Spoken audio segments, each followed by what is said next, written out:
Hey everyone, I'm Mike Settele, and welcome to step 4 of our 10-step SAT study plan. And if you made it through step 3, that means you've taken your first practice test. Congratulations on that. Regardless of the score, that is an amazing accomplishment. And remember, the score for that first test doesn't really matter. If it went down, that's totally normal.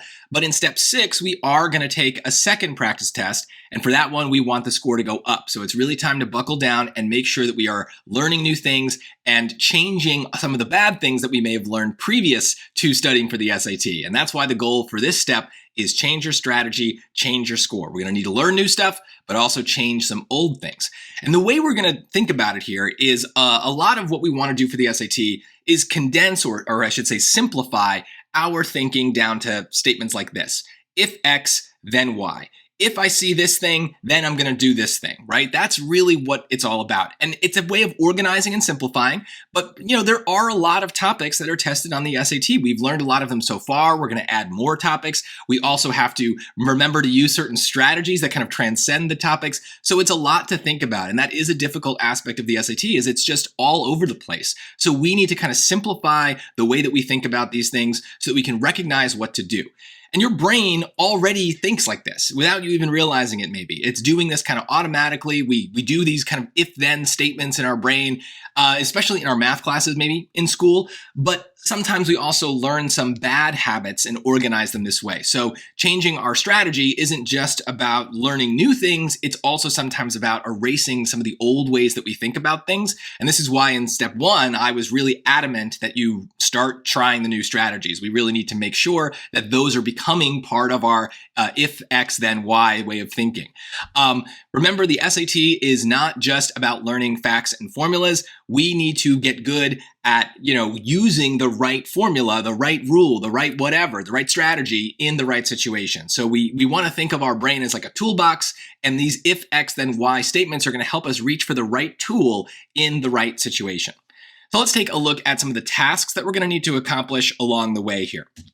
As always, there are going to be links in the description for this video that kind of hit some of these topics and get you in the right place. The first link is just going to be back to step 2 in this study plan, because if you took that practice test and you did badly on some of those things that we were supposed to memorize in step 2, lines and quadratics in math, transitions and grammar in reading. If you were not really remembering what a semicolon does, what a dash does, what the equations of a quadratic are, you're not ready. You're not ready to add more. You got to make sure that stuff is solid. We are going to use it over and over and over again. Those are the most important memorization topics for the test. So those things need to be down. Make sure you are very confident in those. Don't rush through that. Don't neglect it. Think about how you did on the practice test. And if you need to, spend more time going back to some exercises from step 2. Now, again, with this if X, then Y thinking, we can apply this in lots of different places. We can apply it on the grammar, the transitions, the quadratics, and lines as well, but we're going to add in some new topics here. So just to kind of give you a summary, we are going to look at the vocabulary, passages, and outlines, basically the rest of the reading section that we didn't hit before. And so for some of these, it is about memorization, but more importantly, I think it's a lot of strategy thinking. The vocabulary, for example, we learned in our strategy lesson that if the question involves a colon or the word this, that's a really good sign that they're repeating something. They're basically going to give you the definition of the blank somewhere else, kind of in parallel to the first part of the passage. So that's an if-then statement. If we see a colon or the word this, then we know they're going to repeat the definition and we can steal it and use it in the blank. Similarly, if the vocab questions are harder, they might have a lot of nots, a lot of negative words. So if there's a lot of negative words, then it might be one of those kind of twisted up relationship questions where it's hard to figure out whether we need a positive word or a negative word. So when I see those nots in the passage, I know maybe to use my scratch paper because I'm going to lose track of what I'm supposed to do. The same thing is true in the passages. If they start talking about a science passage and they're doing a lot of something increases while something decreases, there's an inverse correlation, any of that language, I know to grab my scratch paper and start writing things down because I'm going to lose track of what's going on. I need a really good dumb summary. There's other things in passages that are simpler, right? If they give me a graph, then I know to check the choices for the accuracy. Are the numbers in the choice the same as the numbers in the graph? That's a simple thing. So we are going to cover all the different kinds of passages and learn those little if and then statements that go with them. Outlines are honestly probably the easiest place to do this if-then thinking, right? Because We just have to go to the question. We don't even need to look at the bullets really. So if we go to the question and they want a similarity, then look at the choices and give them a similarity. If we have two answers that seem right, then go back to the question and look to see if they gave us a secondary goal that we need to accomplish. If two choices are still right after that, then we go to the bullet points and look for the facts and try to find the correct fact. So the outlines are very just like, if this, then this, right? It's very simple, and that's great for us because those are supposed to be easy questions, and I think the process is really able to be simplified for us, which is great. Now, we aren't going to neglect the math section. We do have some topics that I maybe mentioned a little bit before. Number of solutions does apply to lines and quadratics. So you might have stumbled upon this topic a bit when you did step 2 earlier, but this is a great place where, yes, there's a little memorization, but there's also a very clear if-then process. If they talk about the number of solutions in the question, then decide if they have an x or an x squared. If they give you an x, then think about y equals mx plus b and compare the slopes. If it's an x squared, then use the discriminant or Desmos to figure out the number of solutions. It could not be more simplistic than that. Even the hardest questions on number of solutions are basically going to come down to that. So that's really, really great for us. It helps us with a question type that we know we're going to see and involves a lot of complex language that can maybe intimidate us. But if we can simplify it to this if X then Y thinking, we aren't going to be intimidated. We're going to be able to get through those questions. Now, the open formulas are what I use for percent. So you might have kind of heard me talk about those. If you got some of those questions wrong in step 3 on your first practice test, I definitely use the open formulas every time there's percents. So there's an if X then Y right there. If they talk about percents, then I'm going to use one of my open formulas. I got to decide which one, but I'm going to use one of them. But even bigger than that, we can think about percentages as a little bit of a way to do if-then statements with our trap answers, or like playing with the difficulty of the SAT. No matter where the percentage question is in the section, if I see percentages, then I know they're probably trying to trick me. There are going to be some very tempting wrong answers, and if I'm not careful, I will pick one of them very confidently and make a mistake. If you've taken an SAT before, you've taken a PSAT, or even your first practice test in step 3, if you lost a lot of points on that problem solving and data analysis section, it's probably percentages. It's probably that you did not have a good system for working with those questions, and you confidently answered a bunch of them, but picked the wrong answer. That's very, very common. If people get a lower math score on their real exam than they were expecting, it's almost always because of percent questions, because they're not thinking, if I see percents, then I got to be super, super careful. So we can think about those if-thens even on stuff like that. But it also goes beyond just simple like topics. We can also think just broadly about the SAT with ifs and thens, and we're going to do that with some of these strategies. We talked in step 1 about the trap answer categories for the reading passages. That's probably one of the best lessons in that strategy series, one of the best things I ever made, because it's so simple. If we see a word like most, then we know that answer is probably wrong. If a choice is making a comparison, then we know to go check for a comparison in the passage, and we're probably not going to find one. So I think like that a lot. And even on the hardest passages, most of my if-then thinking is not about the passage, it's about the choices. I am looking for strong words in those answer choices, and there are certain ones that just trigger me. If I see this word, then I'm going to be skeptical of the choice, or at least I'm going to go check for that word or that concept in the passage. A lot of their success on passages is going to come down to getting some really good if-then statements in your brain so you can sort through all that stuff really quickly and confidently. Now, of course, math works the same way.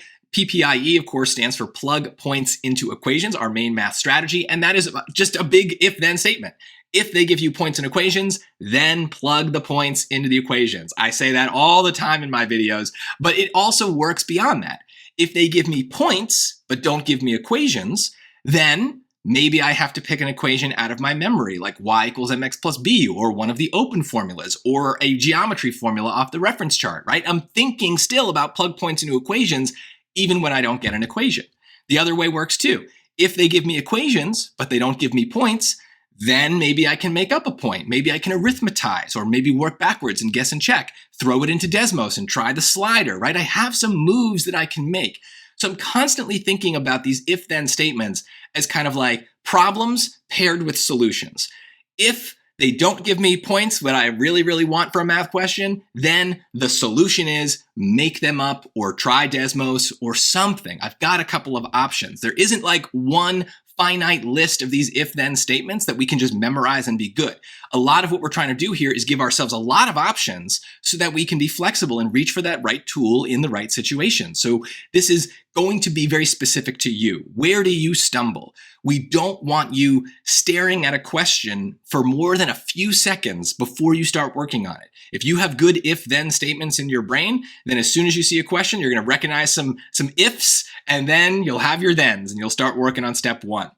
As far as resources, we're probably going to use the question bank a bit more here. This is where we can start to just do a variety of questions. My membership will definitely help too if you want to target specific things that I've mentioned here. But basically, you could just do a variety of vocab questions, passage questions, outlines. You can, if you're going to do math, just do a variety of algebra and advanced math questions. Don't pick specific narrow skills, right? We want it to be broad so that way we can start to train our brain to notice different ifs and thens in each question, right? The SAT is all over the place. So we want to have that kind of ability to jump around and try to see what's going on in each particular question. If we just do a bunch of similar questions in a row, like we were maybe doing before when we were trying to memorize, then we might just start to kind of out of habit do a pattern, never realizing what the if is because we just kind of do the same then every single time. I hope that makes sense, but let's take a look at some of the bigger picture things we're going to think about here. The goal, as I said, for this is change your strategy, change your score. So if you are noticing as you're going through this that some of your own if-then statements that you've already got in your head are not really working for you, then you've got to be able to change them. And most of this is going to come down to using the strategies, especially in math, in places where you would have normally done a more traditional approach. So in math, a great example of a bad if-then is if I'm confused by a math question, then I'm going to put it in Desmos. That's not a plan. That's the lack of a plan, right? If you are going to Desmos with a purpose, I'm going to do a regression. I'm going to use a slider. I'm going to look for a point of intersection. That's a good then statement. But I'm just going to put it in Desmos, not so great. You got to have a reason for going to Desmos. We always really want to have a because there. And that gets to the priorities that we want to focus on.